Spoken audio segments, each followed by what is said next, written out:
Te adoramos, Señor, te bendecimos en esta tarde. Padre bueno, gracias por su misericordia, por su verdad, por su fidelidad. Gracias, Señor amado, en el nombre de Jesús, porque usted, Señor, ha sido siempre bueno con nosotros, Señor. Gracias porque nos permite la vida, la fuerza y la salvación en Cristo Jesús. Gracias, Señor, porque hasta aquí, Señor, usted nos ha ayudado, Señor, y nos seguirá ayudando, Señor, como dice su palabra, porque sus misericordias son de millares a millares, Señor. Gracias. Bendito Dios, en este momento, Señor, venimos ante usted, Señor, pidiendo dirección, conducción, Señor, de su palabra para nuestra vida y para el mundo entero. Gracias, Señor, por este momento. Le pedimos, Señor, que usted consuele los corazones afligidos en el mundo entero. Gracias, Padre, porque usted, Señor, ha hecho posible, Señor, que nosotros seamos sus instrumentos en sus manos. Gracias, Padre Santo, en el nombre de Jesús. La cobertura suya de su sangre preciosa y de su Santo Espíritu sea con nosotros y con todos aquellos cristianos en el mundo entero y en todos aquellos rincones del mundo donde se escuche esta palabra. Ahí, Señor, toque los corazones para cada persona que pueda venir a sus caminos, Señor. Gracias, Padre, en el nombre de Jesús y de su Santo Espíritu. Gracias, Dios. Amén. Amados amigos y hermanos en Cristo en toda la faz del universo, para nosotros es un placer estar ahora con ustedes llevando un mensaje más de la palabra del Señor. Y le agradecemos a Dios porque Él en su infinita misericordia nos ha permitido ser sus instrumentos en sus manos. En esta hora vamos a hablar acerca de la palabra del Señor, continuando con el tema que tenemos y saludándoles a todos en el mundo entero en este momento, donde quiera que se encuentren, y nuestras condolencias para todos nuestros hermanos y amigos en la República de Guatemala, sabiendo el gran caos que han tenido, pero sabiendo también que Dios conforta vuestros corazones y yo sé que van a salir adelante porque el Dios Todopoderoso de Israel los va a ayudar. Así, amados amigos y hermanos, yo les pido sus oraciones por todo el pueblo de Guatemala y por todos los que sufren en este momento. Así, amados, vamos a abrir la escritura en este momento para ver qué nos dice la palabra del Señor. El tema que hemos tenido es el arrepentimiento. Y ahora vamos al libro de Juan, en el capítulo 8, en el verso 32, para mirar lo que nos dice la escritura. Vamos a ir paso a paso hablando acerca de ello, pero no sin antes decirles que este tiempo atrás estuve un poco mal de salud, porque como ustedes saben están tirando mucho veneno en el firmamento y eso ha ocasionado que la gente se esté enfermando. Entonces han sido varios días, y en uno de esos días que yo estaba en cama, recuerdo que Dios me mostró un montón de gente muerta en medio de lodos, como bien enlodados y con unos colores de ropa como de gente, ¿cómo le dicen? La ropa heritage o de heredad, o sea, ropa que usaban antes nuestros antepasados y que hoy en día se sigue vistiendo la gente. Yo nunca me imaginé que ese sueño era que iba a pasar en Guatemala, ese asunto. Y ustedes saben que ahí es donde la gente usa ropas así como mayas y todas esas cosas. Y solamente se lo comenté a mi hija, lo que soñé y todo. Le dije a mi hija, no sé dónde va a suceder eso, qué será, porque miré gente que estaba muerta en medio del lodo.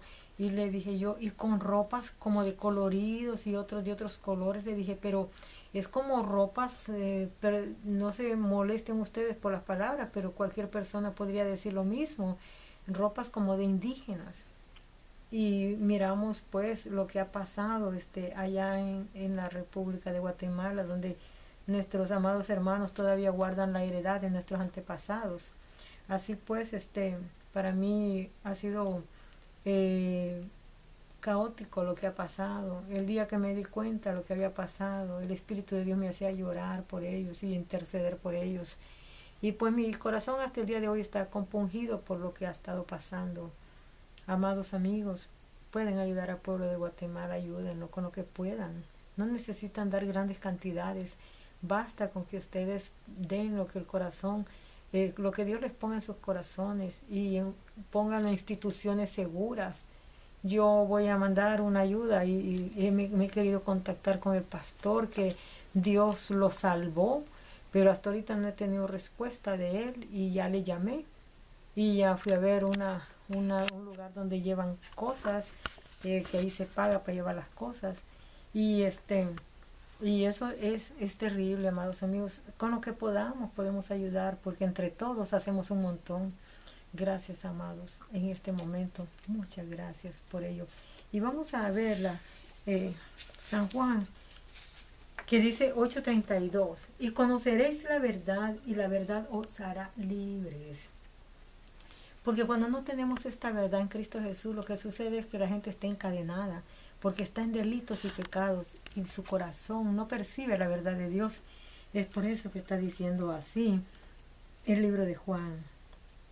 Veamos el 36 que nos dice: así que si el Hijo os libertare, seréis verdaderamente libres. ¿Quién es el libertador? Jesucristo. Jesucristo es el que liberta a la gente del pecado. Ahora vamos a ver el 51 que nos está diciendo: de cierto digo que el que guarda mi palabra nunca verá muerte, porque nosotros fuimos creados para vivir para siempre con una alma inmortal. Pero por causa del pecado de Adán y Eva se corrompió toda la tierra, y todos venimos a traer el sello del pecado por causa de la desobediencia de ellos. Pero cuando venimos a Cristo Jesús, el Señor nos liberta de todo eso y nos da vida nueva, y aparte dice: no moriremos jamás. Dios, a través del sufrimiento de nuestro Señor Jesucristo, nos restauró y restauró nuestra vida, porque al no morir jamás, recordemos que cuando la gente se muere sin Cristo, ya no tiene una oportunidad, pero en Cristo Jesús recupera nuevamente la esencia de la vida eterna. Así, amados amigos, vamos al 9:31, que nos está diciendo: y sabemos que Dios no oye a los pecadores, pero si alguno es temeroso de Dios y hace su voluntad, a ese oye. O sea, Dios no hace excepción de personas. Si una persona percibe que está haciendo mal y se arrepiente, Dios lo perdona. El 11:25, vamos inmediatamente a ello. Le dijo Jesús: yo soy la resurrección y la vida. El que cree en mí, aunque esté muerto, vivirá. Y todo aquel que vive y cree en mí no morirá eternamente. ¿Crees esto? El Señor Jesucristo se lo dijo a Marta, la hermana de Lázaro, porque Marta dijo: Señor, pues ya tiene 4 días en la tumba, ya hiede. ¿Cómo es que tú crees que Él se va a levantar ahí y otra vez va a volver a la vida si ya está podrido? Sin embargo, Él le dice estas palabras y le dice: ¿crees esto? Bien, veamos el 39:44. ¿Qué nos dice? Dijo Jesús: quitad la piedra. Marta, la hermana del que había muerto, le dijo: Señor, hiede ya, porque es de 4 días. ¿Ves? Estamos recopilando lo que dice y sin estar viendo la escritura. Y el que había muerto salió atado las manos y los pies con vendas y el rostro envuelto en un sudario. Jesús le dijo: desatadle y dejadle ir. Salió corriendo Lázaro de la tumba. Luego vamos al 19:11. ¿Qué nos está diciendo? Veamos. 19:11. Respondió Jesús: ninguna autoridad tendrías contra mí si no te fuese dada de arriba. Por tanto, el que a ti me ha entregado mayor pecado tiene. O sea, cuando Jesucristo le dijo a los sacerdotes, le dijo, y también le dijo a Pilatos, cuando le dice: yo sé que tú, dice, ahora estás poniéndome enfrente a mí, acusándome, pero mayor pecado tiene aquel que me ha entregado en tus manos. O sea, quiere decir que Pilatos, aunque se lavó las manos, siempre añadió pecado por causa de que Jesucristo era un hombre inocente y vendido por su discípulo, que este discípulo se desvió del camino de Cristo y él andaba en otras cosas, porque él andaba siendo amigo de Barrabás. Entonces quería que Cristo no fuera el hombre pasivo que él estaba haciendo en ese momento, sino un hombre activo de guerrero o algo similar a un hombre de guerrilla. Pero Jesucristo vino a salvar lo que se había perdido. Él no vino a pelear contra el imperio de Roma, él no vino a pelear contra nadie, ni vino a enfrentarse con nadie. Él vino a enfrentarse al diablo que tenía esclavizada a la gente en el pecado. Eso sí. Bien, veamos Hechos 2:32. ¿Qué nos está diciendo? Yo creo que nos estamos entendiendo. Hechos 2:32. Aquí vamos. A este Jesús resucitó Dios, de lo cual todos nosotros somos testigos. ¿Quién está diciendo esto? Pedro.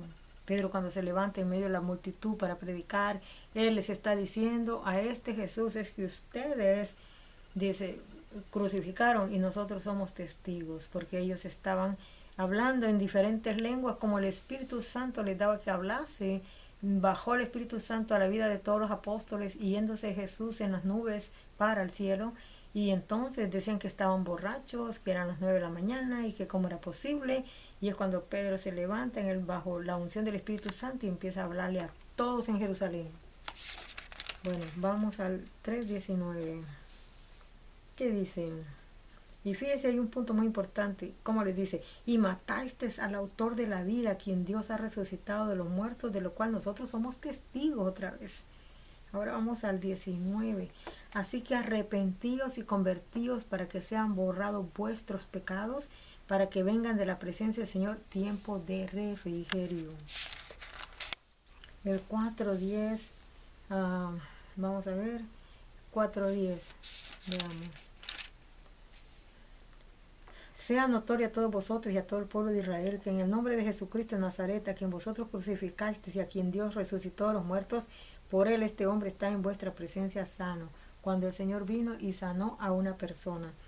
Dice aquí, veamos el 11. Este Jesús es la piedra reprobada por vosotros los edificadores, la cual ha venido a ser cabeza del ángulo. Dice, y en ningún otro hay salvación, porque no hay otro nombre bajo el cielo dado a los hombres en que podamos ser salvos. Solamente Jesucristo. Por eso dice que Él es la cabeza del ángulo. Bien, dice el 5:31. Vamos a él inmediatamente. Dice así: a este Dios ha exaltado con su diestra por príncipe y salvador, para dar a Israel arrepentimiento y perdón de pecados. Veamos el 8:22 ahora. Vámonos rápidamente. 8:22. Nos dice así: arrepiéntete pues de esta tu maldad y ruega a Dios y quizás te sea perdonado el pensamiento de tu corazón.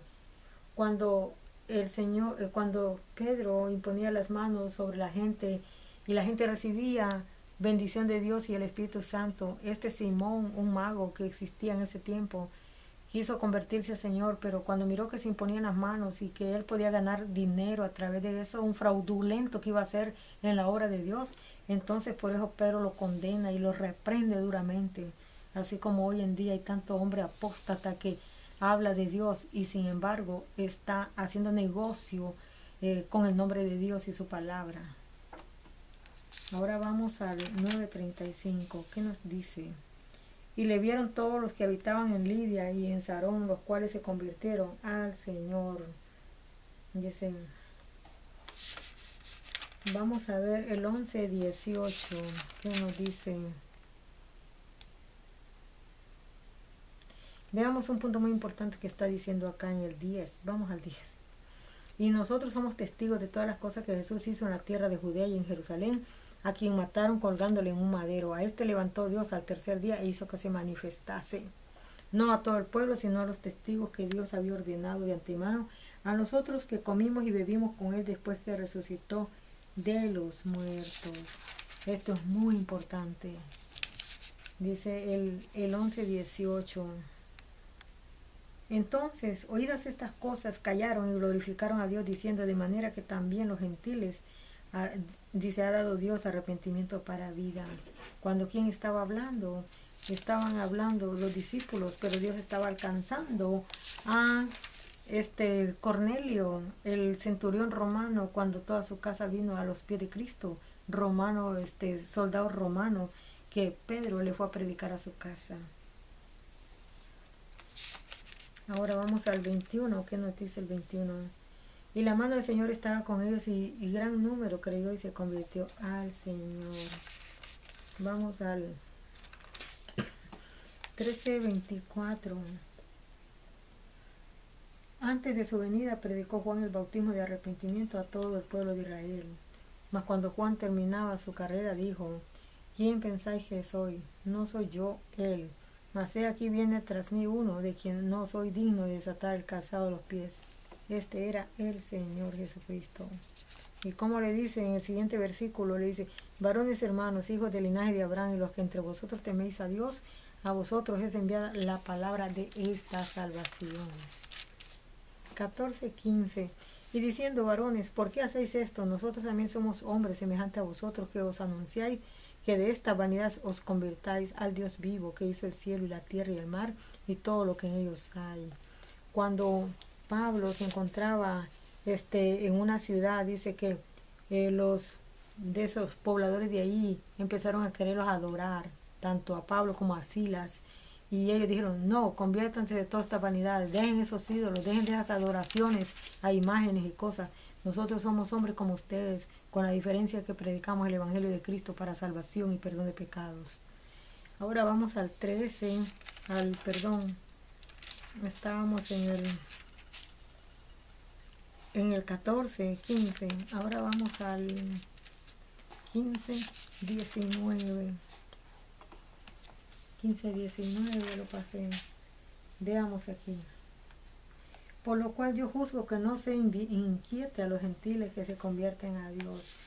Dice, solamente Pablo decía, sino que se les escriba que se aparten de las contaminaciones, de los ídolos, de fornicación, de ahogado y de sangre. Eso demandaba el apóstol. No tantas cargas, porque apenas los gentiles estaban teniendo oídos para oír la palabra, porque ellos estaban acostumbrados a adorar ídolos y a vivir en esas vanidades. Ahora vamos al 17:30. Mire como una cosa muy importante que dice aquí en el 23, 17-23, porque pasando y mirando vuestros santuarios, hallé también un altar en el cual estaba esta inscripción: al Dios no conocido, al que vosotros adoráis, pues sin conocerle, es a quien yo os anuncio. O sea que los atenienses y toda esa gente tenían altares para todas las imágenes y para todos los llamados santos, muñecos. Y dice que todavía tenía un letrero ahí, por si nos faltó uno, dice, al Dios no conocido. Y dice, de él vengo yo predicando, dijo Pablo. Ahora el 30. Pero Dios, habiendo pasado por alto los tiempos de esta ignorancia, ahora manda a todos los hombres en todo lugar que se arrepientan. Vamos ahora al 19:4. Veamos. Dijo Pablo, Juan bautizó con bautismo de arrepentimiento, diciendo al pueblo que creyese en aquel que vendría después de él, esto es, en Jesucristo. Cuando oyeron esto, fueron bautizados en el nombre del Señor Jesús, porque ellos sabían que existía el Padre, sabían que de alguna manera existía el Espíritu Santo, pero en Cristo era el problema. Ellos nunca habían creído en el Señor y ellos mismos lo llevaron a la cruz, y por eso le dice, bautícense en nombre de Jesús, al cual ustedes mataron. Y entonces dice que fueron y lo hicieron, porque la clave de toda la palabra de Dios es que Jesucristo es el Redentor del mundo, y que si no le aceptamos a Él, estamos perdidos, aunque digamos que amamos a Dios, porque Él es el que sella con su sangre en la cruz del Calvario nuestra salvación. Ahora veamos el 20-21. Testificando a judíos y a gentiles acerca del arrepentimiento para con Dios y de la fe en nuestro Señor Jesucristo. Pablo se esforzaba mucho por hablar a los gentiles, porque los judíos no lo querían a él ya. Porque los judíos querían que fuera siempre el fariseo que perseguía la iglesia. 22:38. Dice, yo de cierto soy judío, nacido en Tarso de Cilicia, pero criado en esta ciudad, instruido a los pies de Gamaliel, estrictamente conforme a la ley de nuestros padres, celoso de Dios como hoy lo sois todos vosotros. Vamos al otro número que dice 22. Pero aconteció que yendo yo al llegar cerca de Damasco, como a mediodía, de repente me rodeó mucha luz del cielo, y caí al suelo, y una voz que me decía, Saulo, Saulo, ¿por qué me persigues? Yo entonces respondí, ¿quién eres, Señor? Y me dijo, yo soy Jesús de Nazaret, a quien tú persigues. El Señor se le presentó en el cielo, después de haberse ido para el tercer cielo. Se le presenta porque miró la astucia y la maldad de Pablo, que él era fiel a su ley judaica, pero él era fiel para andar persiguiendo a la iglesia del Señor. Es cuando le dice, ¿quién eres, Señor? Y es cuando le dice, tú me persigues a mí, le dijo el Señor